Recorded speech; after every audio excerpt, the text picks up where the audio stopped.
Thank you for listening to Depictions Media Radio.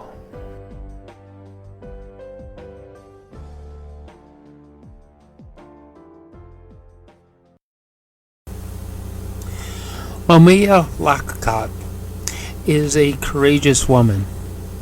She is a woman who is standing up for her people. She is a woman who ran for office with the idea of helping the Inuit people of Nunavut. They're trying to bring resources to help her people thrive and grow, to help them get out of, as she would call it, survival mode. Trying to break down the barriers of racism and systems that were built on the backs of the indigenous people, but yet they were built to suppress the indigenous people. She has been working with the NDP and Jagmeet Singh to try to bring about real change for a group of people who need that change, while the rest of Canada is thriving, living well, receiving high-tech medical aid, and having stable roofs over our heads. The Inuit people of Nunavut have been struggling just to get the basics. Just to be able to move from what would be third world conditions into livable conditions.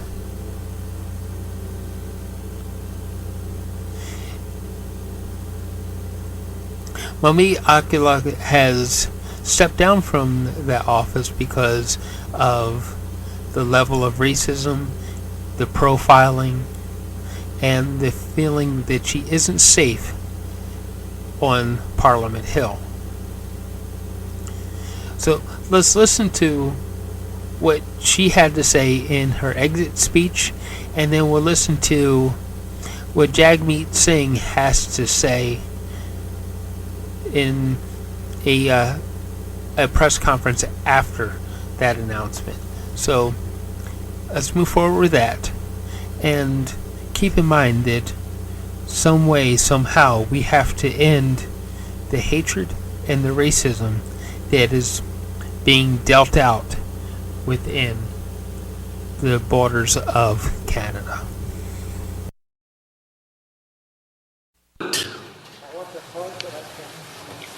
Matna.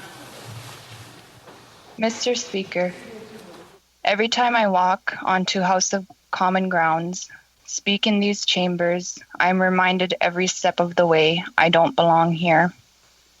I have never felt safe or protected in my position, especially within the House of Commons, often having pep talks with myself in the elevator or taking a moment in the bathroom stall to maintain my composure. When I walk through these doors, not only am I reminded of the clear colonial house on fire I am willingly walking into, I am already in survival mode. Since being elected, I expect to be stopped by security at my workplace. I've had security jog after me down hallways, nearly put their hands on me, and racial profile me as a member of Parliament. I know what to do in these situations. My life in Canada, and especially through this experience, has taught me many things. As a brown woman, do not move too quickly or suddenly. Do not raise your voice. Do not make a scene. Maintain eye contact. And don't hide your hands. Every Inuk has survival mode. We have to. No, not 2 generations ago, survival mode meant endurance of extreme temperatures and finding food throughout the winter. Now survival mode means being able to see that warmth in shelter and affordability in livelihood, but being denied it at the hands of the federal government. The federal institution needs to change its own policies and procedures to reflect reality instead of creating barriers for people like me. I shouldn't be afraid of going into work. No one should be afraid of going into work. It is possible to create change. It can be started here in the House of Commons and reflected in Canada. There is a refusal and unwillingness for change, not an inability to accomplish it. People like me don't belong here in the federal institution. I'm a human being who wants to use this institution to help people, but the reality is that this institution and the country has been created off the backs, trauma, and displacement of Indigenous people. Even if we're told we should run, we still face huge barriers. Young people have been told they are not experienced enough, not ready to lead. Women have been told to sit pretty and listen. Disabled individuals have been shown they aren't even worth the conversations, and Inuit kill themselves at the highest rate in the country. We are facing a suicide epidemic, and this institution refuses to care. During my time in this chamber, I have heard so many pretty words like reconciliation, diversity, and inclusion. I have been called courageous, brave, and strong by people outside of my party. But let me be honest, brutally honest, nice words with no action hurt when they are uttered by those with power over the federal institution and refuse to take action. There is nothing to take pride in the legacy this institution continues to not only maintain, but to build and fuel. People in power have choices, and they consistently choose priorities that uphold systems of oppression, leaving babies sick in moldy homes, parents missing their passed on children because these powerful individuals don't think change is worth the money. Recently, I asked a minister what he would do in my shoes. If his riding had the highest rates of suicide, with the most homes in need of repair, if women and girls were going missing in his community and children were being into the foster care system without regard for their well-being, how would he feel? I asked if the minister would change his answer if I told him to keep waiting. And he couldn't answer me. He said he would never even try to place himself in my shoes. But that's exactly what the problem is. Inuit have been telling those with power and ability to make change to try and survive in their shoes for 1 day, 1 week, 1 month. They couldn't. Maybe it is impossible for ministers to understand what we go through every day, but I am urging you, telling you to listen, believe us, and do something about it. When we tell you to act now, you need to act now. And if you understand, then shame on you. Because if you understand how much this hurts, you understand how deep it cuts.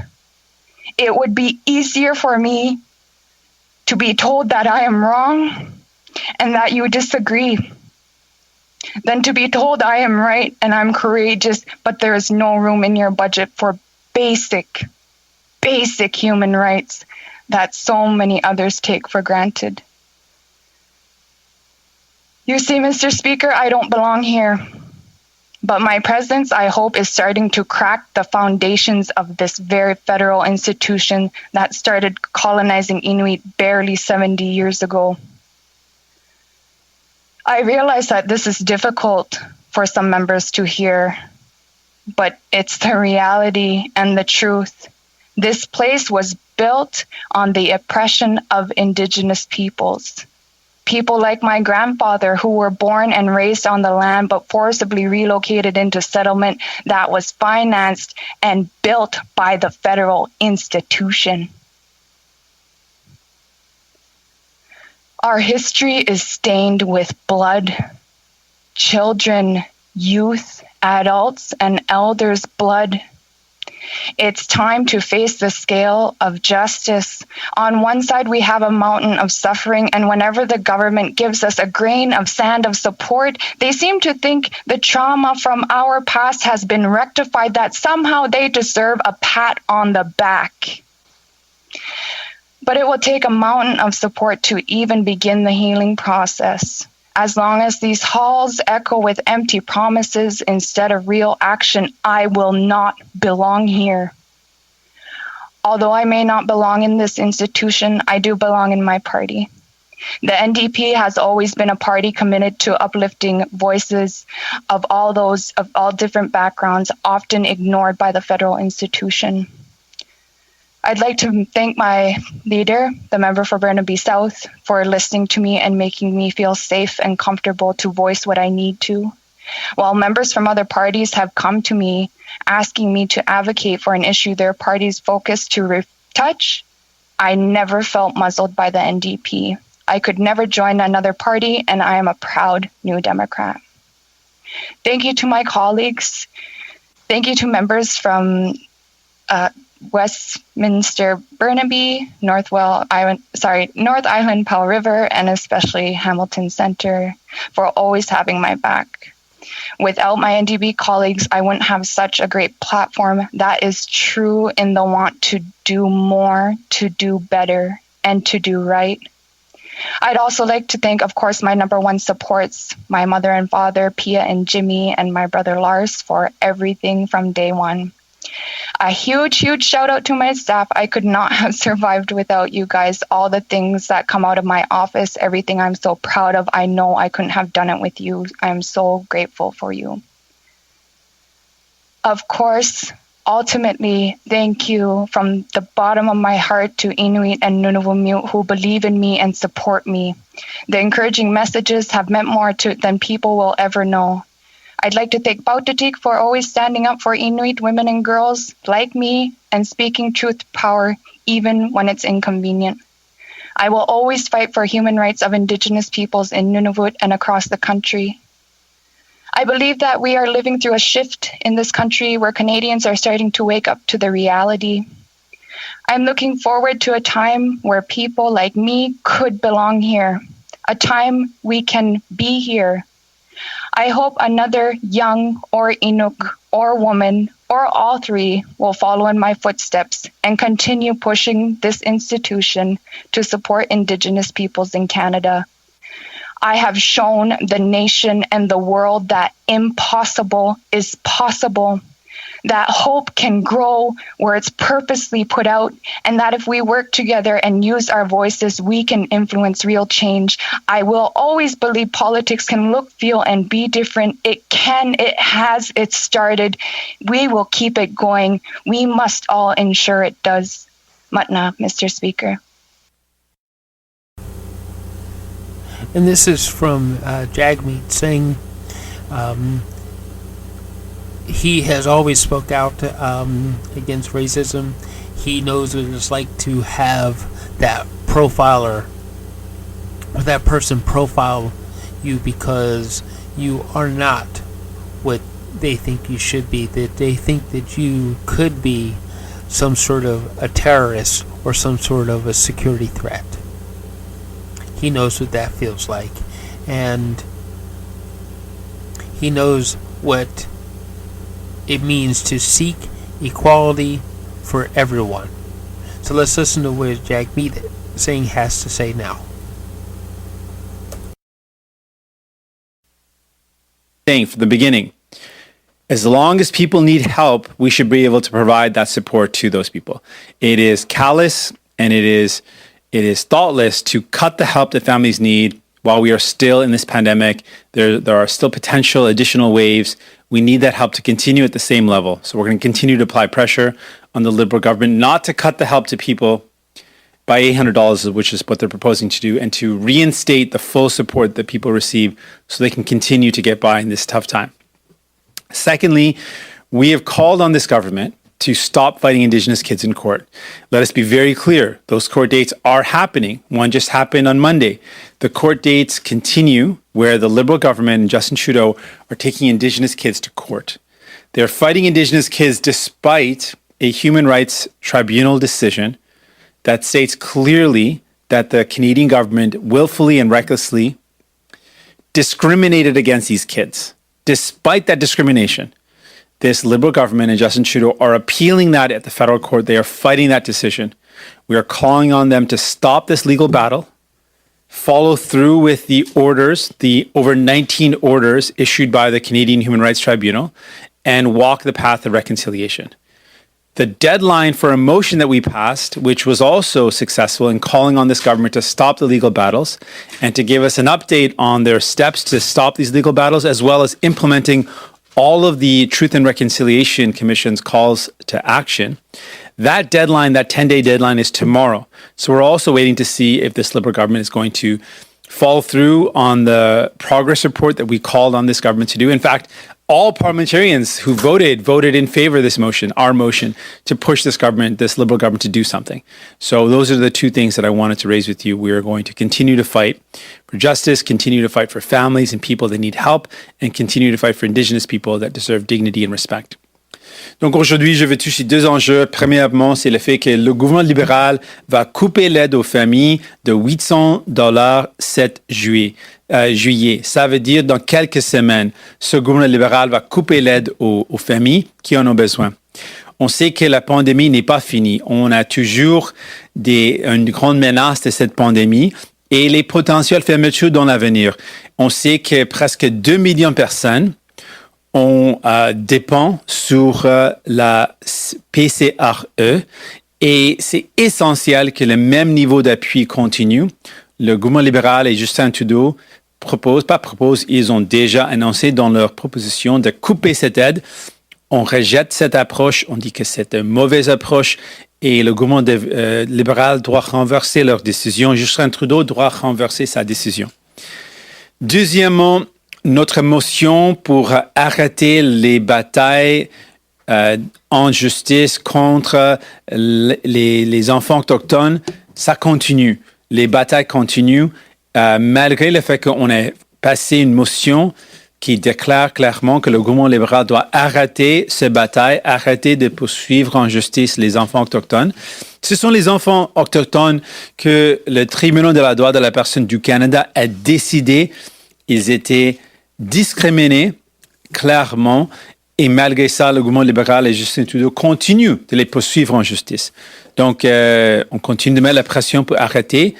Et en plus, demain, c'est la date où dans notre motion, on a dit que le gouvernement libéral doit donner un rapport pour montrer ce qu'ils ont fait pour suivre la motion qui était passée dans la Chambre des communs. Ça veut dire qu'est-ce qu'ils ont fait pour mise en œuvre les appels à l'action ou qu'est-ce qu'ils ont fait pour arrêter les batailles légales contre la communauté autochtone. Donc, on va voir demain si le gouvernement fait quelque chose, s'il donne un rapport ou non. Et donc, on va voir demain. Merci beaucoup. Thank you so much. Je suis prêt pour vos questions. I'm ready for your questions now. And we'll all take questions, starting with questions on the phone, as usual. One question, one follow-up per reporter. Nous allons maintenant prendre les questions, commençant par les questions au téléphone. Comme à l'habitude, une question de suivi. Opérateur, avons-nous une première question? Oui, merci. La première question est de Raymond Filion de TVA. La parole est à vous. Merci. Bonjour, M. Singh. Bonjour. J'aimerais vous entendre au sujet de la motion du Bloc qui va faire l'objet d'un vote cet après-midi. Est-ce que tous vos députés vont voter en faveur de la motion ou il y en a quelques-unes qui s'opposent, qui sont mal à l'aise face à ce qui est proposé?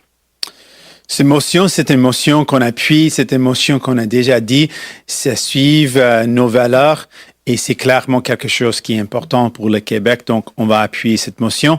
Et moi, comme chef, j'étais clair que c'était quelque chose qui suivent nos valeurs. Et effectivement, comme le Parti néo-démocrate, on était là pour défendre la langue française À plusieurs reprises, on va continuer d'être là pour défendre la langue française et aussi d'avancer la justice pour les gens du Québec.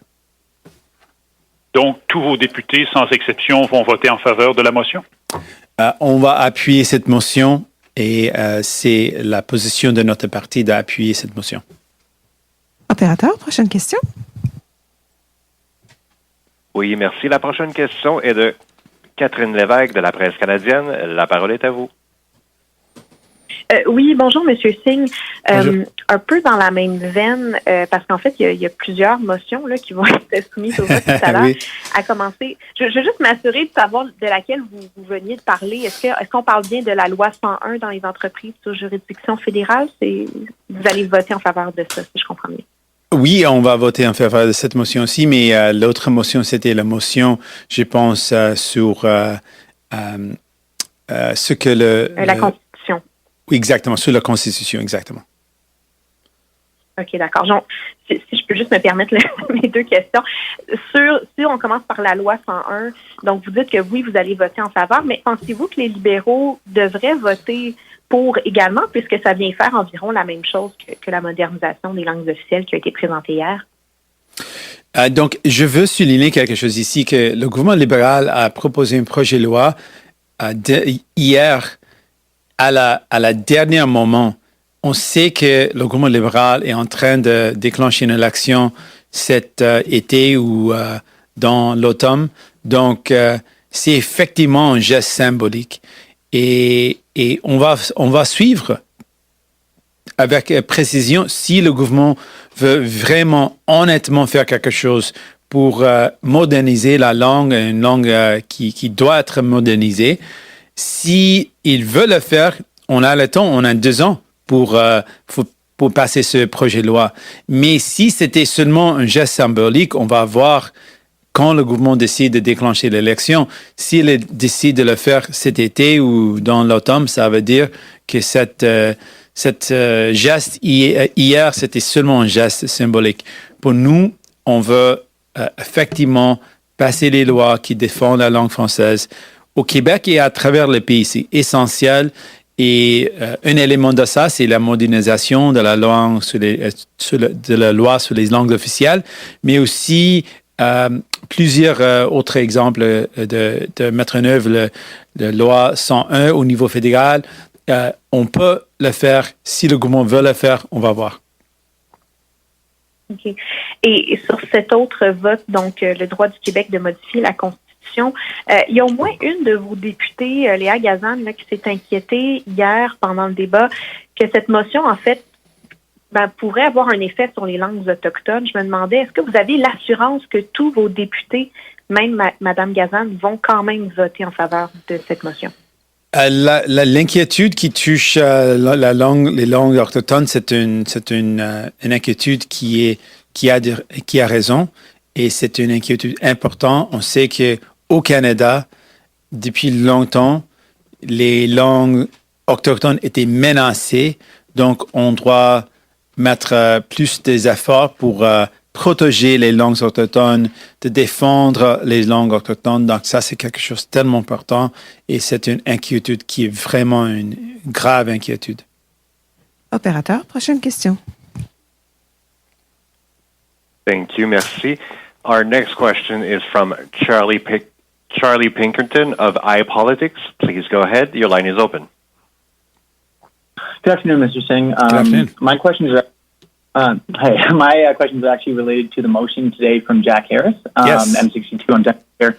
Please excuse me if this was asked about in French, but assuming that Liberal MPs vote down this motion today as debate on it seems to suggest, what do you think that shows about the Liberals' commitment on something like this, as they've sort of indicated they're open to study? And as well, where does that position you and your party, given that before the last election and after it as well, dental care and improving federal coverage for dental care was something that you had indicated was something that the NDP would only give their support to the government for if they themselves adopted?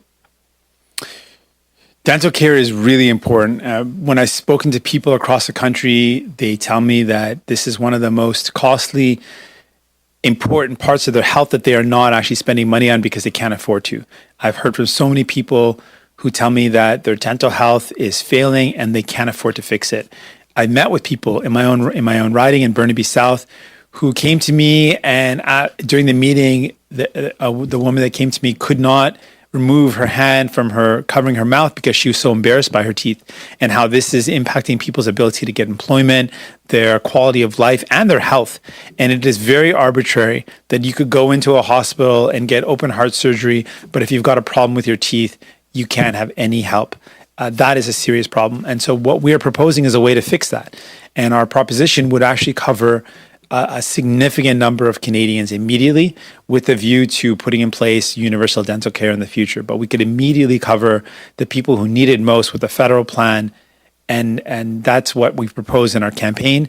And that's what Jack Harris's bill is about. This would basically give coverage to everyone in Canada who's got no coverage, who earns less than $60,000. Immediately, they would get coverage. And this would save families thousands of dollars, and it would mean a big difference in their lives. The Liberals, we fought with them to start to consider this. They mentioned it in the throne speech after our fight to say this is a priority.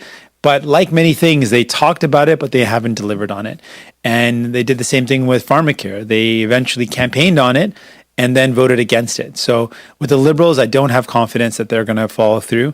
And that's why I encourage Canadians, if you want to see universal pharmacare, if you want to see dental care, New Democrats are your only option. We are the ones that are consistently committed to improving our healthcare system. And we've seen time and time again that neither the Liberals nor the Conservatives, nor frankly the Bloc, care about improving access to these universal social programs. Okay, and sort of gathered this from your answer just now, but will this be something that the NDP continues to push on, whether that be in a election potentially in the fall or going forward, even though as we might see today and as it seems we'll see today, there's really no other party in the country that would support this expansive of a program right now?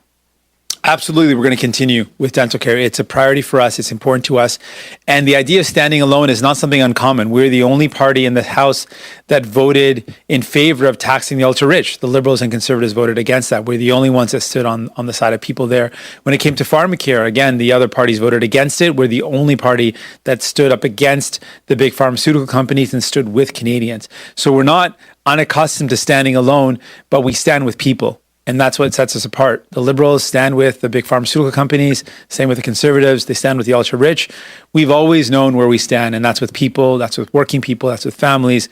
We're going to stand with them. Operator, next question. Thank you. The next question is from Annie Bergeron-Oliver of CTV National News. Please go ahead. Hello, Mr. Singh. Thank you there. for taking my questions. Hi. I just want to talk to you a bit about the farewell speech that your member from Nunavut gave yesterday. Mm-hmm. You know, she said in that speech that she is often stopped by security in the House of Commons, that she doesn't feel safe, that she feels racially profiled, and that happened on a number of occasions when she was in Parliament. And I'm wondering what your reaction is to that powerful speech that you gave yesterday, and how you think that Parliament can be safer and a more welcoming place for Indigenous, Black, and other racialized MPs.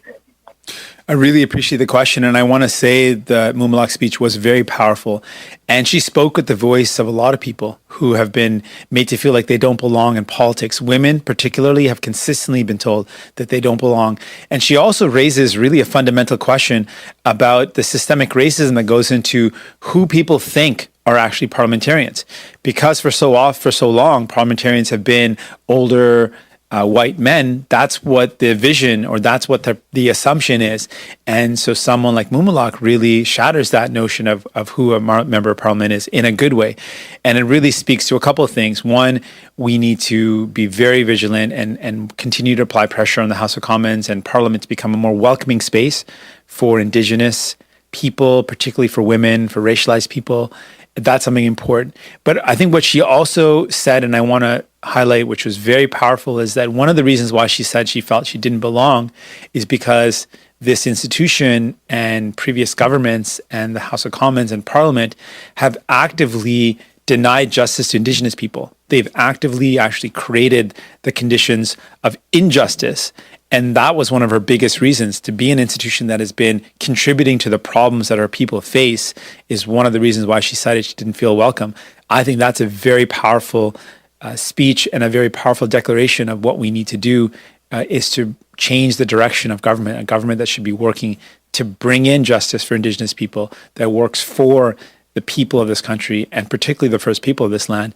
That's a very powerful message that she used her last words in Parliament to convey. And I commend the powerful words, the courage it took to share those words, and I hope that they spur action and some changes.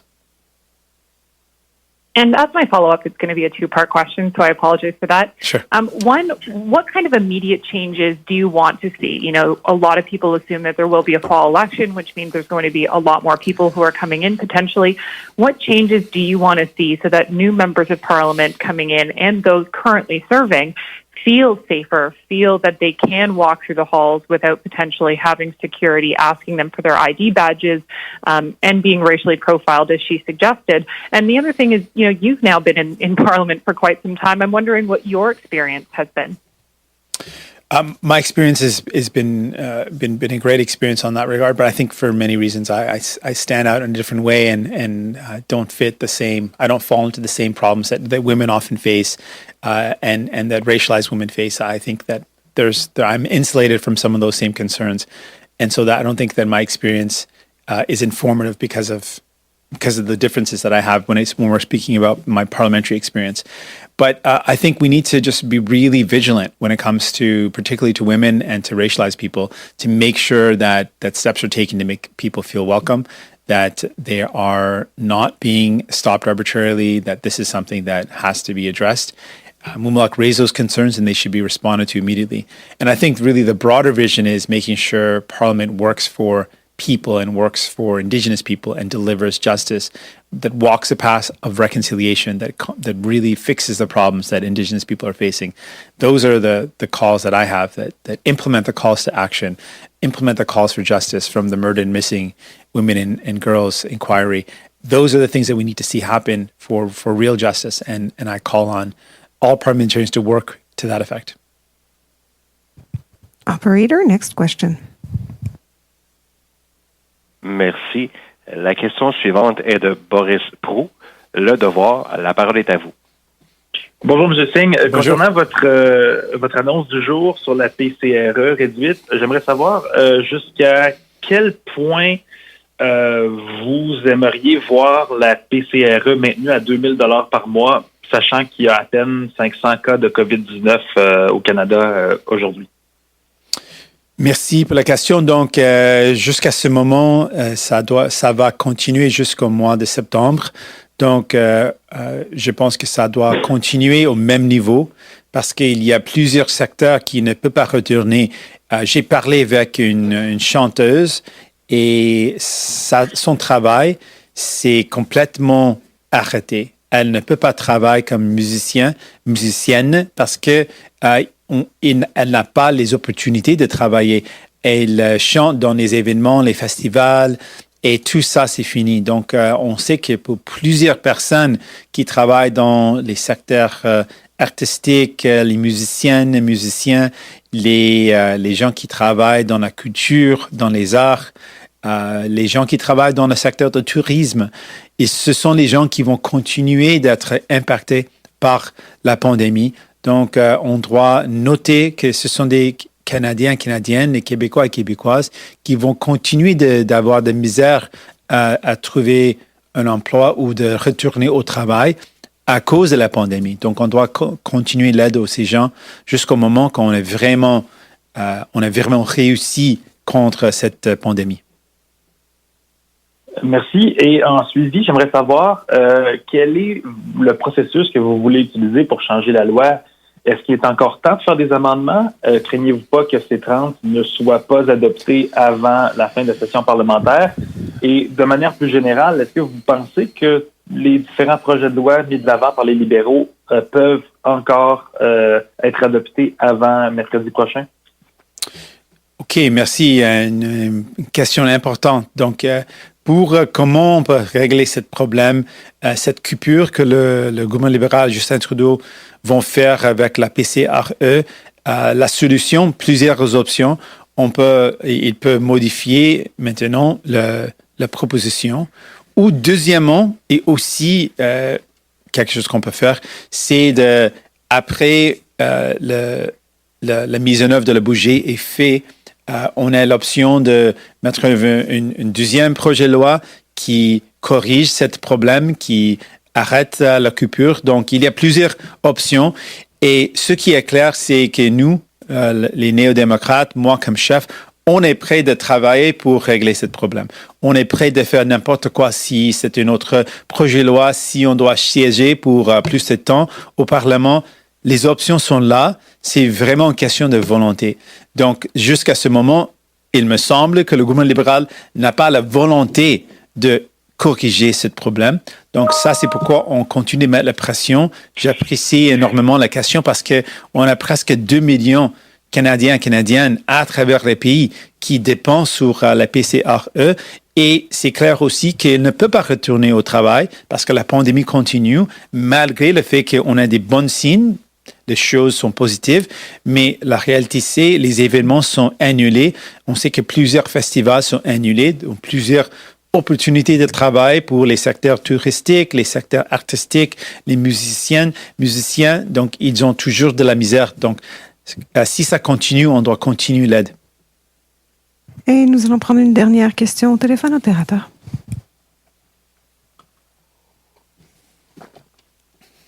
Opérateur, dernière question au téléphone. Oui, our last question is from Ashley Burke of CBC News. Your line is open. Please go ahead. Hi, MP. Hey, Ashley. I had another follow-up question about the speech. Sorry, I'm just having a problem with your audio. And then this is another follow-up question about the speech Mumilaaq Qaqqaq. Yep. Last night, you mentioned you had a different experience, but I'm wondering in particular, what do you think specifically needs to be done to make Parliament a safer workspace and more welcoming to racialized people? Listening to racialized people, listening to racialized women particularly, this is something that women have raised, and I think we've got to listen to women and listen to their experiences and what can be changed to address their experiences. So specifically, we know that the experience or the perception of women in positions of power is very different from men. People don't perceive that women are in positions of power, often consider women to be staff instead of members of parliament. So understanding that reality and how that would be compounded by being Indigenous and being racialized. So acknowledging that reality and then being very vigilant about responding to that, making sure there is the appropriate consideration of that. In the next parliament, I hope that Indigenous women who are elected are there is a particular effort placed on making sure that they are a priority in terms of whether they're, knowing that that's a member of parliament, knowing that that person should not be stopped, and going above and beyond to account for the fact that for so long a system has been designed to accommodate a certain group of people, but not designed to acknowledge racialized people or women or people that are often not perceived as those in positions of power. I think that perception has to change, and then steps have to be taken to be very vigilant about putting that in place. And looking back over the last term, do you think that you could have done more or anything more to support MP Qaqqaq? I count on, I consider Mumilaaq a friend, and I will continue to be there as a friend and continue to support. I think what Mumilaaq really raised was institutional problems and problems with the House of Commons and the fact that Parliament has been working against the interests of Indigenous people and how that has made Indigenous people not feel like they've got a place, not just in Parliament, but in Canada. And that is a serious systemic problem that has to be tackled. And what we need to do is really fix the problems. Indigenous people still don't have access to drinking water. Indigenous children are being fought in court. We've got basic human rights that are being denied. Housing, that is something should be something that anyone can count on, is particularly a crisis in Indigenous communities. And in the North and in Nunavut, this is a particular problem. So those are things that need to be done. As a leader, I always try to do my best, and I always look for ways to improve and find ways that I can provide more support to my team. But what Mumilaaq has really raised are some serious institutional problems with Parliament, with the House of Commons, and with the fact that Indigenous people have been denied justice actively by Parliament for so long by those in power, Liberals and Conservatives, and how that has to change. And this is all the time we have. This concludes the press conference. Ici met fin la conférence de presse. Merci. Thank you so much.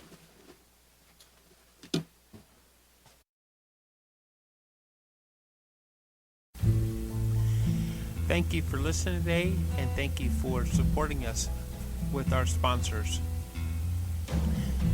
Please go to depictions.media for more information and click on our contact link and let us know how we can help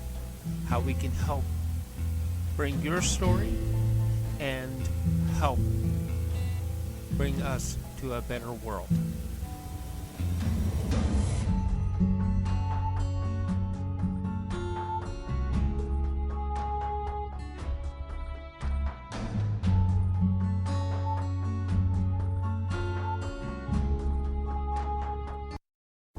This show has been produced by Depictions Media.